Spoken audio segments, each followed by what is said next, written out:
In this video, I want to define independent and dependent events and talk about their probabilities. Independent events occur when the outcome of one event does not affect the probability of the other event.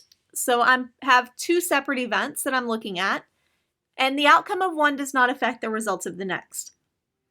As an example, if I roll a die and then flip a coin, or if I draw a card from a deck of cards, replace it, and then draw a second card.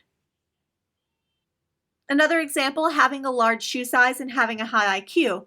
Having a large shoe size does not affect the probability of you having a high IQ. Dependent events, on the other hand, the outcome of one event does affect the probability of the other. Some examples, drawing a card from a deck of cards, not replacing it, and then drawing a second card. This would be dependent since there are now less cards in the deck, and so it would change probability. Another example, parking in a no parking zone and getting a parking ticket. If you park in a no parking zone, it's going to change the probability of you getting a parking ticket. Driving on ice and having an accident. If you are driving in ice, it's going to affect your probability of having an accident. It should increase your probability of having an accident. And one more example, the probability of a father being left-handed and a daughter being left-handed. If a father is left-handed, it is going to change the probability that the daughter is. Let's start by looking at the probability of independent events. So we are assuming A and B are independent. If my two events are independent, then the probability of A and B is the probability of A times the probability of B. Let's find the probability of rolling two dice, so that the first die is a 2 and the second is a 5.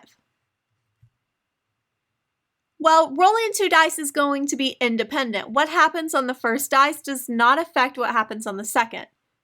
So we have the probability of rolling a 2 times the probability of rolling a 5. On a standard 6-sided dice, the probability of rolling a 2 is 1/6, and the probability of rolling a 5 is 1/6. So the probability of rolling a 2 first and a 5 on the second die would be 1 out of 36.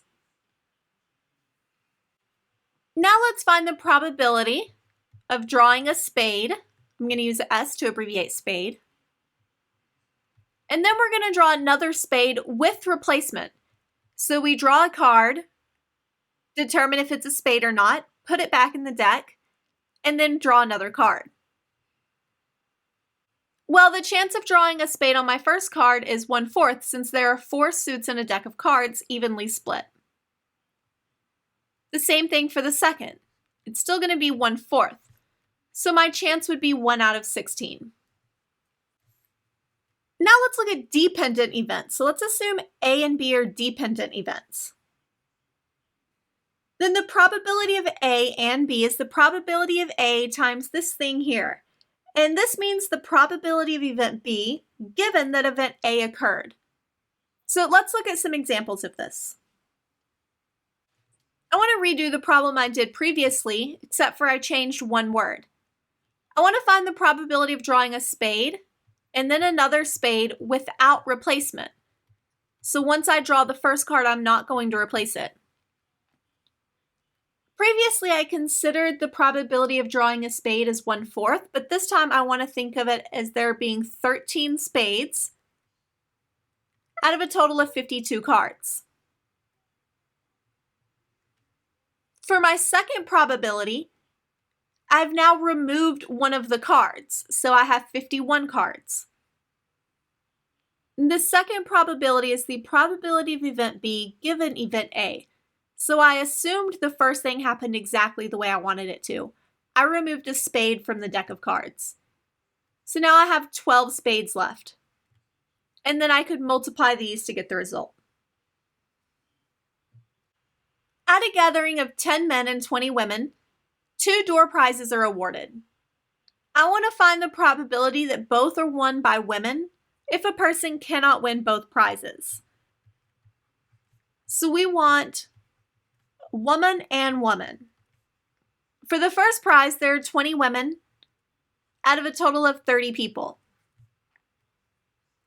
For the second, since the same person cannot win both prizes, we're down to 29 people that could win.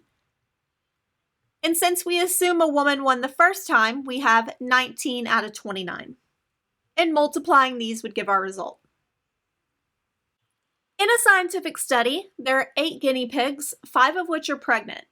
If 2 are randomly selected, we want to find the probability that both are pregnant. And I want to find this probability with what's known as a tree diagram. For a tree, we consider each event individually. So first, we select one guinea pig, and there are 2 possible things that could happen there, so we draw 2 branches. It could be pregnant or not pregnant. We then select a second guinea pig, so we're going to have branches off of each one of these for the second. It could be pregnant or not, and so we repeat this. We then write our probabilities on the branches. There are 5 out of 8 that are pregnant, which means 3 out of 8 are not.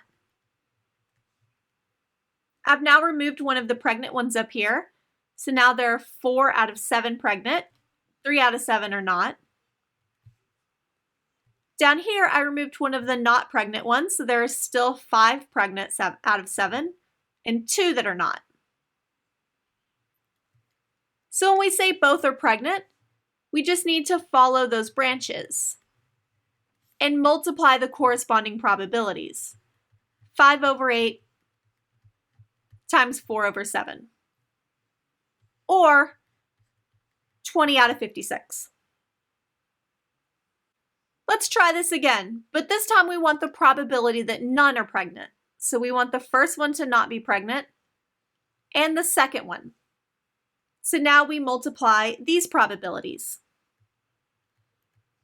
3 over 8 times 2 over 7, or 6 over 56. Finally, let's look at the probability that at least one is pregnant. So this means one or more. So I need to be able to consider that they're both pregnant, that the first one was and the second one was not, and also that the first one was not and the second one is. So these are all of the branches I would need to consider. We have 5, 8 times 4 out of 7 for the top one. The next one down is 5 over 8 times 3 over 7. And then the final one, 3 over 8 times 5 over 7. However, there is another way to do this. We can notice that there's only one branch that was not selected here. And since we know that complements have to add to 1, we could have done 1 minus this branch, 3 over 8 times 2 over 7. And both of these do work out to be the exact same answer.